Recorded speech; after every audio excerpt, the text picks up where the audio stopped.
Hello, my name is Marcus. I'm the compiler of a collection of therapy quotes entitled Psychoanalytic Self-Awareness Quotes. This is TQ 424 to 426. Therapy quote number 424.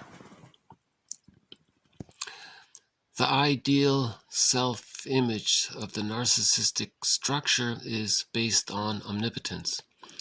In therapy, it is rigidly protected against and assumed to be endangered by self-awareness.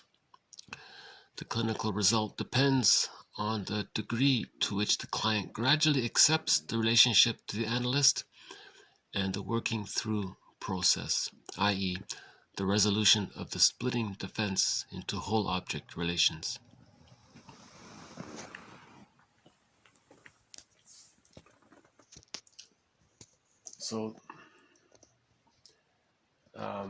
So there's reference again to why a person with the narcissistic pattern avoids therapy. Because any kind of self-awareness, genuine self-awareness, would cause them to make it more difficult for them to be in this delusion of the grandiose, of identifying, of thinking that who they are is the grandiose self, when they realize that there's more to them than just this grandiose self-image, right? So this self-image, this grandiose part self-image is based on omnipotence. It means that when there's arrested development before the age of 3, infantile megalomania is still there. So that stems from that. And so the result is to, he's saying with the new relationship and the working through process. Okay, so you heal the splitting defense to reach whole object relations, which is partly described in 425. The etiology of the narcissistic pattern lies in the parent-child interaction, where the child becomes burdened with the bargain of performing idealizing or mirroring functions for the parent in return for being seen as lovable or special. Real self goals are sacrificed to the parents' narcissistic needs, while false self grandiosity, hungry for constant mirroring and idealizing supplies, provides defensive restitution for the painful injuries of the attached and empty self. As explicated by Masterson, the intrapsychic structure of the narcissistic pattern consists of two fused self-object relations units that are held separate by the defense of splitting. The grandiose-self, omnipotent-object part unit, and the empty self, aggressive object part unit. So the theory here is that it's two-dimensional. So the narcissistic pattern comprises of the fusion of the infantile megalomania self, the grandiose self, and the omnipotent other. So there's a circle there, it's fused. And in that fused circle, you have the image of the other as being omnipotent. That's the mother being so powerful. Remember, from the baby's point of view, mother is like a god, like giant, right? And then the child is, and remember, babies think, the theory is babies think that they're like little gods because all of their needs are always met. And because of magic, and that leads to magical thinking, and they're so important.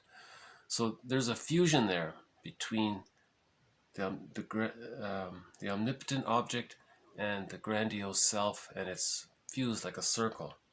It's together, right? So now if the person doesn't get his constant mirroring supplies and idealizing supplies, if this setup isn't constantly reinforced, then split underneath it is there's another circle.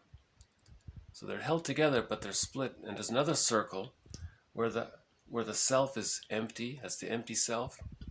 So if he doesn't get seen, mirrored, idealized, and all that, he feels empty. And the image of the other, before she was omnipotent God, now she's the rejecting, frustrating, withdrawing, object. He's calling here the aggressive object. Right. So the hungry, enraged part self is linked with the rejecting mother. So that's one unit, fused unit that's split off, and it lies underneath. What's on top of it, what's masking it, is the omnipotent object, grandiose-self object relations part unit. So that's an object relations part unit, omnipotent other, grandiose self, another object relations part unit underneath it, empty self, and rejecting or aggressive other. Right. So that's the inner world of a person with the narcissistic pattern psychically. Right.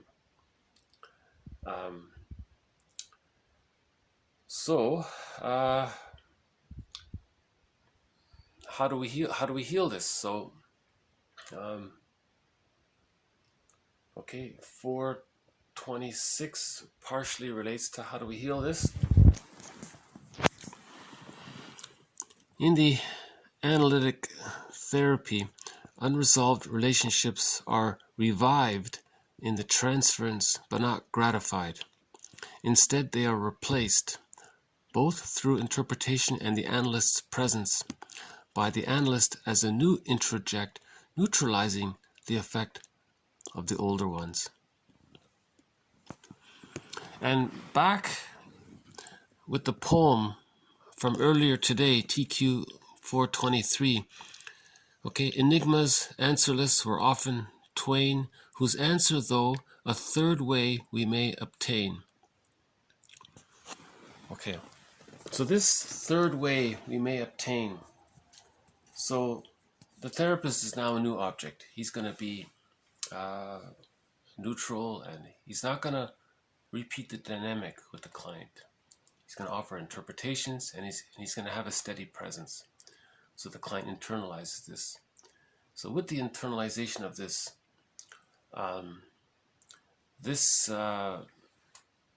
splitting defense, those two circles, this either or, it's all good or all bad. What's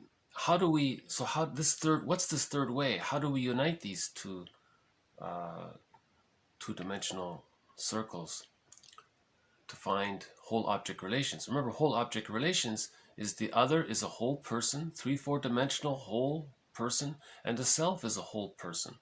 So you have like a outer circle, one over there and one over there, they're separate. But in the narcissistic pattern, it's fused. But in whole object relations, there's differentiation and they're whole, right? So we're going from two-dimensional fusion to four-dimensional separation kind of thing, like whole persons. So the goal is to see the other as a whole person, right? So how do we get to the whole object relations? He's saying we look for the third way. So the third way with the therapist, he's going to help create new positive experiences. And when the positive experiences in a person's life outweigh the negative experiences, then the third, the whole can take place. And that unites the two. So in the myth, the Furies became advisors, right? Because the ambivalence was faced. So the third faces the ambivalence, the third side of the coin, the third way, was able to witness and acknowledge and no longer deny. So we integrate back into ourselves, our inner child, our wounded inner child. Remember, unhappiness is a malady of the personal synthesis. We're always seeking wholeness. That means we're seeking integration. So we're trying to integrate what we split off, disassociated, and denied. So that's the hungry, enraged, empty part self we denied. There's a lot of hostility there towards the mother. So now with the help of the third person, we can face some of that. And once we see the mother as an ordinary person, then the images can come together. And that's whole object relations. Right. So it's just sort of a theory about the narcissistic the journey from the narcissistic pattern to whole object relations, the psychological birth. Because if the person is stuck in the narcissistic pattern, they're going to spend their whole lives seeking idealization and mirroring. They'll do everything they can to get others, to put others in the one down position or to put themselves in the one up position. That's their whole structure. They're caught in the developmental trauma where they've identified with the mother, and they project the devalued, empty, hungry, enraged, empty part self onto others and make others hungry, enraged, and empty. So their identities with the mother. Right? Not all mama boys are rude or something like that, but all rude people are mama's boys, something like that. Yeah, a difficult topic, this narcissistic pattern. It's not really a thread in this series, but you know, it does keep coming up, so maybe it's starting to become a thread in this series. So again, the basic idea is that the narcissistic pattern is that the image of the self and the image of the other in the person's psyche, it's blurred, it's fused. There's no separation there. That's a painful, tense thing. So the person splits off, that's that lower circle, and denies it. And he identifies with the grandiose other, ideal, omnipotent self representation. So in his mind, he thinks he's the little god, and others are either all great or all bad. So idealized or devalued. So there's that splitting mechanism taking place. But in reality, others aren't that, right? So the narcissistic pattern is still operating from the view, the lens of the infant to the mother. That's the lens the person with the narcissistic pattern is using to see the world. They're seeing the world through the eyes of a baby and the giant mother. And when it's gone awry, that's the way they see the world, right? So we have to heal the way they see the world, right? By healing the person, right? Okay, so a little bit of jargon here. I guess I'll do a quick read through.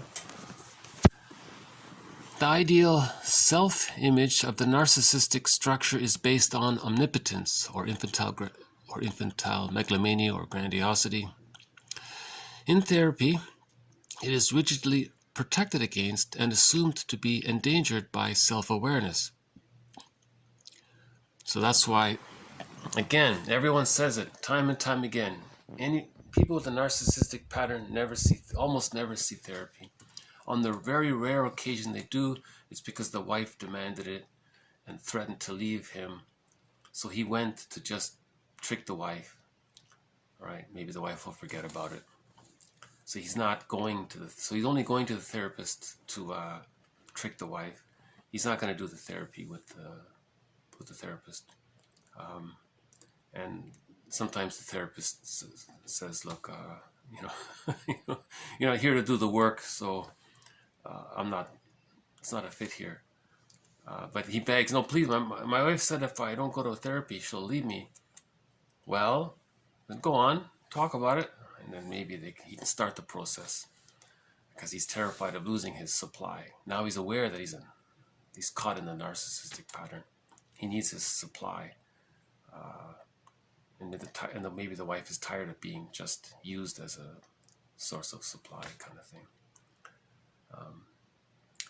So generally speaking, people with the narcissistic pattern, they mock the therapy process. They're always putting it down, and maybe nowadays they'll pay lip service. Now there's maybe some acceptance to the idea that it's healthy to see a therapist. Just like if you have a physical problem, it's healthy to go see the doctor and deal with that. Well, same idea. Why isn't it the same?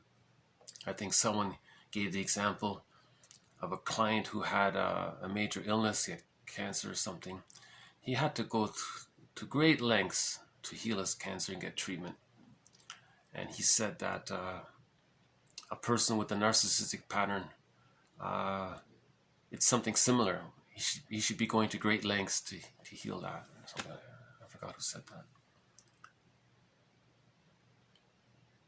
Well, he said, you would think that a person would treat their mental health in the same way people treat their physical health. You would think they would give it the same importance. And that's what he was saying. Yeah. Something like that. So yeah. So if a person puts down the idea of getting help because there's that's a sign that the person may be in the narcissistic pattern. Maybe, we don't know, but it could be. Okay. So he said here. Oh, just to finish the quote.